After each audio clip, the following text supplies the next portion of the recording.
എനിക്ക് ഈ വർഷം ഇങ്ങനെ ഉണ്ടെങ്കിൽ കേട്ടണ ഉണ്ടെങ്കിൽ ഞാൻ എല്ലാവർക്കും വാശിക്ക് കളയാം. അത്രേ ഉള്ളൂ.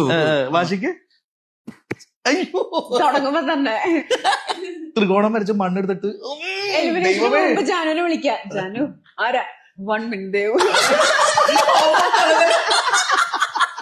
കുമ്പിടി അല്ലേ? കുമ്പിടി മറ്റേ ഓട്ടോറിക്ഷക്കാരൻ കാശ് വെച്ചപ്പോഴേ ത്രികോണം വെച്ച് മണ്ണെടുത്തിട്ട് ചിക്കാമ്പരത്തനാ വിഷ്ണു എന്ന് പറഞ്ഞിട്ട് ഓട്ടോറിക്ഷക്കാരൻ പറഞ്ഞു കാശ് വേണ്ട. അതേപോലെ അതെനിക്ക് തോന്നുന്നു നന്ദനം ജാനുവിനെ പുറത്തെടുത്ത പ്രശ്നമാണ്. നേരെ ബിഗ് ബോസ് ഹൗസിലേക്ക്, നേരെ സീസൺ 7ലേക്ക് ജാനു. അല്ല ഞാൻ തന്നെ പോലെ TRP എനിക്ക് തോന്നില്ല നെക്സ്റ്റ് ഇൻ ഫ്യൂച്ചർ ആരോ തരാം. അല്ല ഈ ബിഗ് ബോസ് സീസൺ 7 ജാനുവിന് ഒരു ക്ഷണം കിട്ടി. ജാനു പോയി കഴിഞ്ഞാൽ എങ്ങനെയായിരിക്കും ഗെയിം ജാനുവിന്റെ? ഫസ്റ്റ് എനിക്ക് പൈസ വേണം.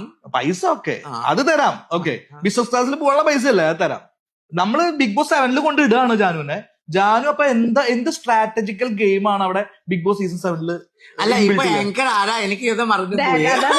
ചായ ടോക്സ് പറഞ്ഞ ഇതൊക്കെ ഞങ്ങളുടെ തന്നെയാണ്. അല്ല ഞാൻ സ്ട്രാറ്റജി ഒന്നുമില്ല.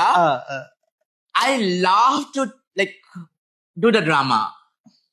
എനിക്ക് അറിയുന്ന എല്ലാ സീസൺ 6 ഓൾസോ എന്താ ചെയ്യാൻ പോണെന്ന് ചോദിച്ചപ്പോ നാടകം എന്നെ ചോദിച്ച് എന്താ ചെയ്യുന്ന വേണ്ടി ജാനു ഇവിടെ പറഞ്ഞു. ഞാൻ പറഞ്ഞ നാടകം കളിക്കാൻ വേണ്ടി കളിച്ചല്ലേ ഫാസ്റ്റ് ഡേ.